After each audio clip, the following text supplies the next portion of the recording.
Captain Elias Ward never planned to become the kind of man who accepted strange payments.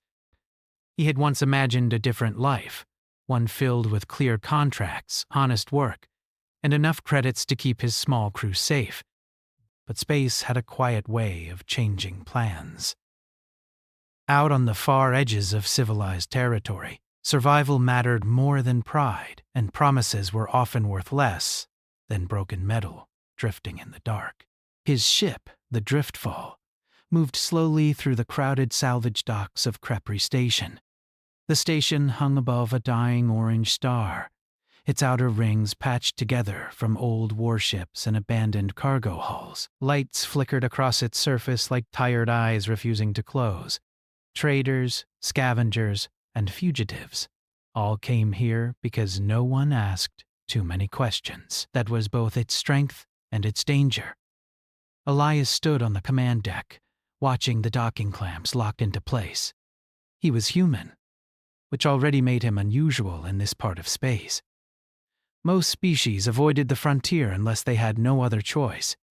Humans, however, had a habit of going where things were difficult. Some called it bravery. Others called it foolishness. Elias was never sure which one fit him best. Behind him, his engineer Mara wiped grease from her hands and looked at the station through the viewport. "We barely made fuel," she said. "If this payment fails, we're finished." Elias nodded once. He already knew. The last job had been dangerous, recovering data cores from a wreck drifting inside an unstable gravity field. 2 other salvage crews had refused the contract. One had tried and never returned. Elias had accepted because the price promised survival for months. Now he only needed the client to keep their word. The docking ramp opened with a long metallic sigh. Station air drifted inside, carrying the smell of rust, ozone, and too many lives packed into too little space. Elias walked down the corridor, alone. He always preferred meeting clients without his crew. If things went wrong, fewer people were in danger. The merchant waiting for him was not human. Tall, thin, with pale blue skin stretched tight over sharp bones. The alien looked nervous. 2 small attendants stood behind him, both silent, both watching everything. "You recovered the cores?" the merchant asked. Elias placed a sealed case on the table between them. Intact, just like the contract. The merchant scanned it quickly. Relief flashed across his narrow face, but it vanished just as fast. Something else replaced it. Fear, maybe. Or guilt. "Your payment," the merchant said quietly, gesturing toward the shadows behind him. 2 guards stepped forward, leading someone between them. At first, Elias thought it was another prisoner from the station's lower markets. Chains around the wrists, simple gray clothing, head lowered, silent. Then she lifted her eyes. They were not empty like most slaves he had seen in frontier markets. They were calm. Watching. Measuring. Like someone who understood far more than she allowed others to see. Elias felt something cold settle in his chest. "What is this?" "The agreed payment," the merchant said. "A registered labor slave, no criminal record. Biologically stable. Very low maintenance. I asked for credits. My accounts were seized," the merchant replied. "Political complications. This asset is worth more than the credits promised." Elias did not look away from the chained woman. "She's sentient. Yes, I don't take people as payment." The merchant's voice dropped to a whisper. "If you refuse, I cannot help you. And others will not be so gentle in negotiation." Silence filled the room. Distant station machinery hummed through the walls. Somewhere far away, metal struck metal in a slow, repeating rhythm.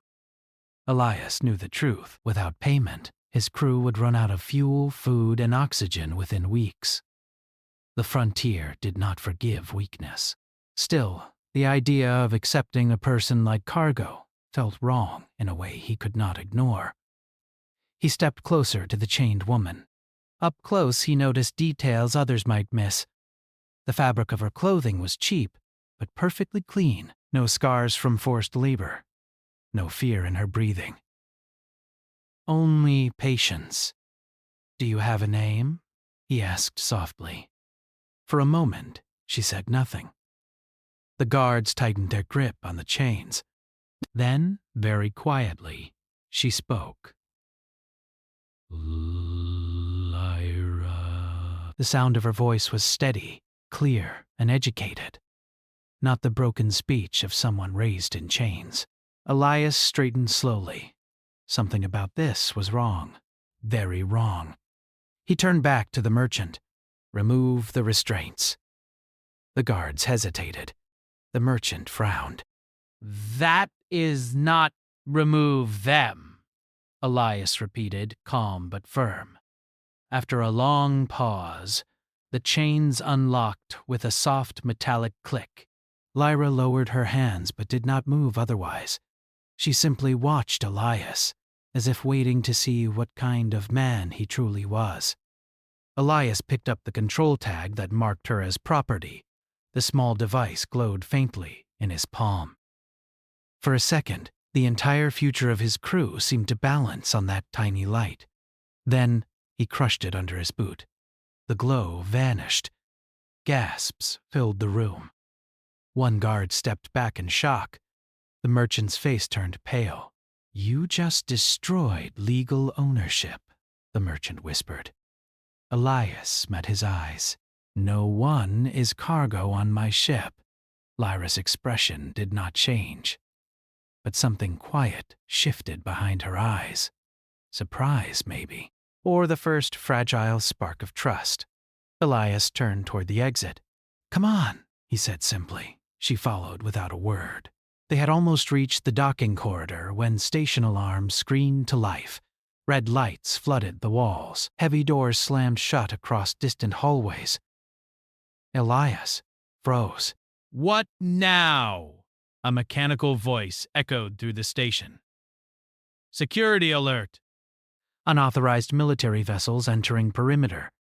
All traffic locked. Mara's voice burst through Elias's communicator. "Captain, we have 3 warships outside." Not pirates, real military signatures. Elias looked back at Lyra. For the first time, real tension touched her face. "Are they here for you?" he asked quietly. She did not answer. The corridor shook as something massive docked with the station. Boots thundered in the distance, organized, disciplined, dangerous. Mara spoke again, voice tight. "They're broadcasting a priority message on all channels." "Play it." A cold, official voice filled his ear. "Attention, Kepri Station. You are harboring a high-value Imperial fugitive. Surrender the subject immediately. Reward authorized at planetary treasury level. Resistance will be considered an act of war."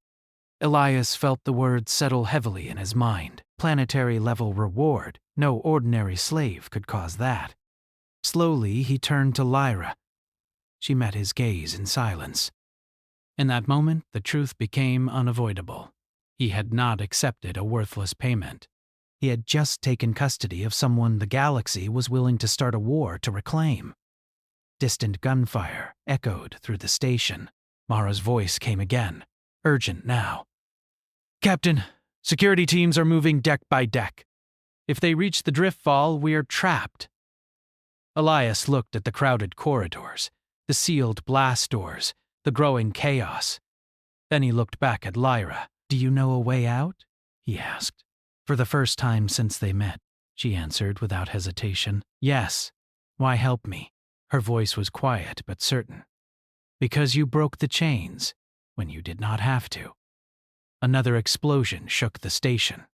Elias took a steady breath. Then, "Lead the way." Lyra turned down a narrow maintenance passage most travelers would never notice. The lights inside were dim, the air cold, the walls marked with symbols of an older design hidden beneath newer repairs. She moved with perfect certainty, never slowing, never questioning. As they descended deeper into the station's forgotten corridors, Elias realized something that made his pulse quicken. She wasn't guessing. She already knew this place. Far above them, warships waited.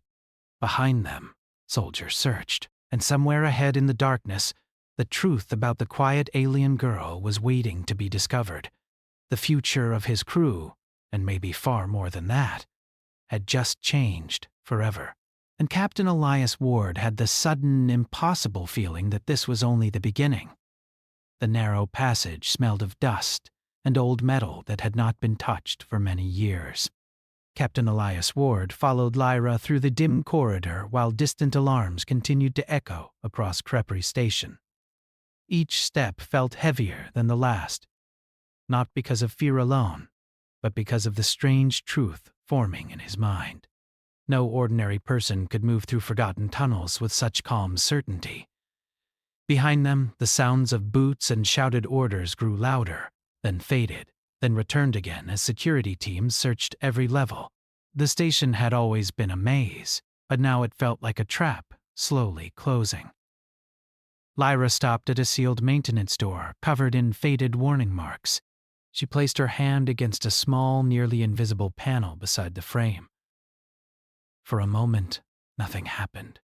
Then the lock opened, with a soft click. Elias stared at the door. That panel wasn't on any public map. "I know," she said quietly, already stepping through. He followed without another question, though his thoughts were filled with many.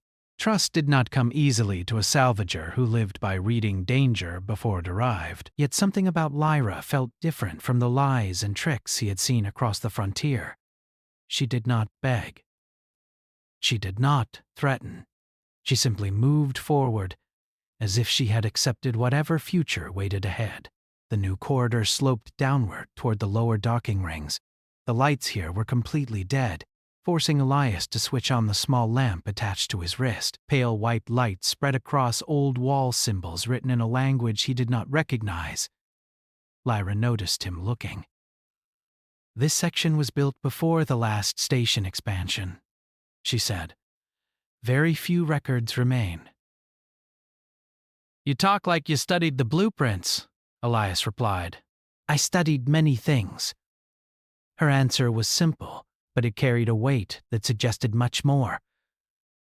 Elias decided not to push further. Survival came first. Questions could wait. After several minutes, the passage opened into a silent cargo chamber. Broken containers floated slowly in weak gravity. One wall had split open long ago, revealing a narrow view of the orange star burning outside. Emergency force fields shimmered faintly across the crack. Elias checked his communicator. Static filled the channel. "We're too deep. Mara can't hear us." Lyra looked toward a ladder leading upward. "Your ship is 3 levels above.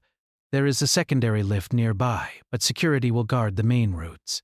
"So we improvise," Elias said, almost smiling. "Humans are good at that." They crossed the chamber carefully, pushing drifting metal aside without sound. Halfway across, voices echoed from the far entrance. Soldiers speaking in sharp, controlled tones. Not station guards, real military. Elias pulled Lyra behind a shattered container.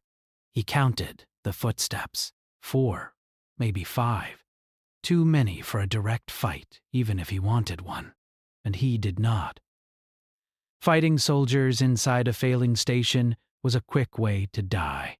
The footsteps passed slowly, then faded. Only when silence returned did Elias breathe again. Lyra studied him in the dim light. "You did not hesitate to free me," she said softly, "but you avoid violence." "Violence is easy," Elias answered. "Living afterward is the hard part." She seemed to think about that as they moved again. At the ladder, Elias climbed first, testing each rung before trusting his weight. Lyra followed with quiet balance. When they reached the upper hatch, he pressed his ear against the metal. Nothing. He opened it slowly. The hallway beyond was empty, lit by flashing red emergency lights. Smoke drifted near the ceiling. Somewhere far away, another explosion rolled through the station like distant thunder. They hurried toward Dockring 12, where the driftfall waited. Elias's heart beat faster with every turn. If soldiers reached the ship before them, everything was lost. His crew, their freedom, and now Lyra's life as well. "Why are they hunting you?" he asked while they moved. Lyra's steps slowed slightly. "Because I am not who they told you. I figured that much." She looked straight ahead. "My full name is Lyra Valen." The name meant nothing to Elias. But the way she said it felt important, like opening a sealed door. "My people ruled a large empire long ago," she continued. "It ended in fire and betrayal. History says all heirs died." "And history is wrong," Elias said. "Yes." They turned a corner and finally saw the docking corridor that led to the driftfall. Relief rose in Elias's chest, then vanished just as quickly. 2 armored soldiers stood near the ship's ramp, waiting. Elias pulled back into the shadows. His mind raced through impossible choices. He could try to sneak past. Too risky. Create a distraction. No tools. Fight. Almost certain death. Lyra watched the soldiers calmly. "There is another way," she whispered. "Please tell me it's a good one." She pointed toward a narrow service tunnel above the corridor. "Emergency crawl space. It connects directly to your ship's upper hatch." Elias followed her gaze and saw the small grate hidden in darkness. He almost laughed from relief. "You keep surprising me. There is much you do not know," she said quietly. They climbed again, muscles burning, time slipping away. Inside the crawl space, the air was thin and cold. Metal creaked beneath their weight. Below them, the 2 soldiers continued their silent watch, unaware of how close their target had come. After a long, careful crawl, Lyra stopped and tapped a panel. "This opens into your navigation room." Elias smiled, for the first time since the alarms began. "You just became my favorite passenger." She did not smile back, but her eyes softened slightly. The panel opened. Warm ship air greeted them like safety itself. Mara spun around from the control console, shock covering her face. "Captain!" "How? Never mind. We need to leave now." "Engines ready?" Elias asked, already moving toward the pilot's seat. "Barely. And we've got company." Big company. The main screen lit up with the image of 3 massive warships surrounding the station. The dark, silent, patient. Predators certain of their hunt. Lyra stepped closer to the screen. For the first time, real emotion crossed her face. Not fear alone, but something deeper. Memory. Loss. "They should not be here," she murmured. "Well, they are," Elias said. "Any ideas?" She hesitated only a moment. "Yes, but you will not like it." "Try me. To escape, you must fly into the star's shadow." Mara stared at her. "That's unstable radiation and broken gravity waves." "Ships don't come out of there," Lyra met Elias's eyes. "Unless guided by the correct path." Silence filled the cockpit. The choice stood clear and simple.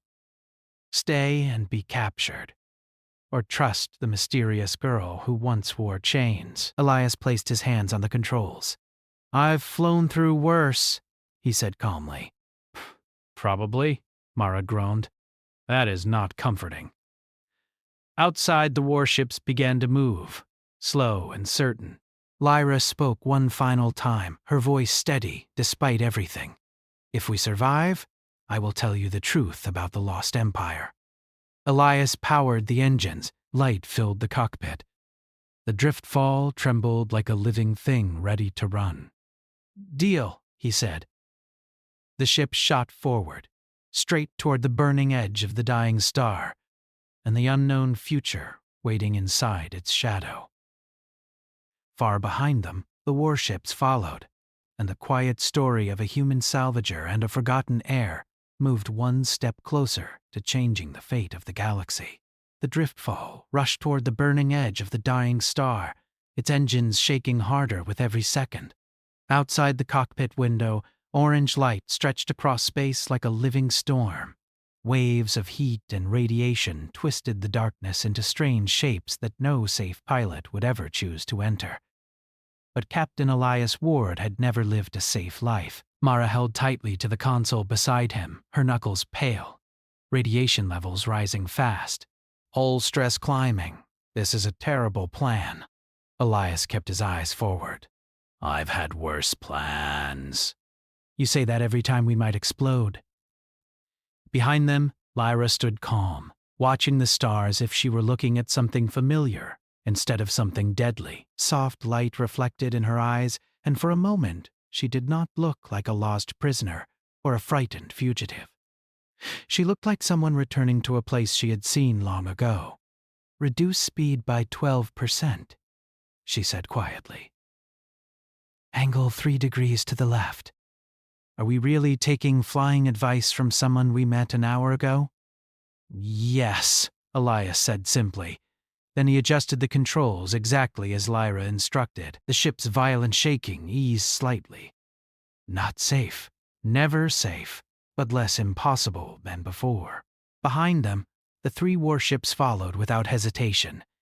Their engines burned brighter, stronger, designed for battle instead of survival. They did not fear the star. They feared losing Lyra more. Mara checked the sensors again. They're still gaining. If this path doesn't work, we'll be destroyed from both sides. Lyra stepped closer to the front window. The path will work. You sound very sure, Elias said. I must be. The orange light deepened until space itself looked like liquid fire. Strange shadows moved across the hull as gravity waves bent around the dying star. Instruments flickered, warning alarms tried to speak over one another. Then something new appeared ahead, a region of darkness inside the light, perfectly still, perfectly round, like a hole cut into the burning sky.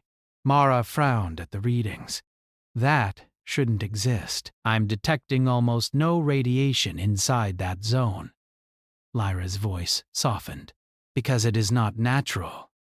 Elias felt a quiet realization begin to grow. Someone made it. Yes. The driftfall crossed the invisible boundary. Instant silence filled the cockpit. The shaking stopped. The alarms went quiet. Even the burning light outside vanished, replaced by deep, endless darkness filled with faint silver stars. It felt less like flying into shadow and more like entering another hidden world. Mara whispered, I don't understand the physics of this. Lyra answered gently, my ancestors understood. Before Elias could ask more, the main screen flashed with a new warning. The warships had followed them inside. 3 dark shapes entered the silent region, weapons already powering up. So much for hiding, Mara said. Elias studied the empty space around them. You said this place isn't natural. Does it have defenses? Lyra did not answer immediately. She looked into the darkness with an expression filled with memory and pain. Yes, she said at last. If it still listens to my blood. She stepped toward a small, unused console near the navigation panel. The surface was old and scratched, part of the ship since long before Elias owned it. She placed her hand gently on the metal. Nothing happened. Mara let out a slow breath. Please tell me there's a second idea. Lyra closed her eyes. For a long moment, the only sound was the quiet hum of the ship's life support. Then the metal beneath her hand began to glow. Soft silver lines spread across the console like living light, forming symbols Elias had never seen before. The glow moved from the console into the walls, then across the entire cockpit, silent and beautiful and impossible. Mara stepped back in shock. Captain, that is not our technology. I noticed, Elias said quietly. A calm, mechanical voice filled the ship, gentle and ancient. Genetic signature recognized. Imperial lineage confirmed. Lyra opened her eyes slowly. Tears shimmered there, though her voice stayed steady. I am Lyra Valen, daughter of the last sovereign line. I request sanctuary. Silence followed.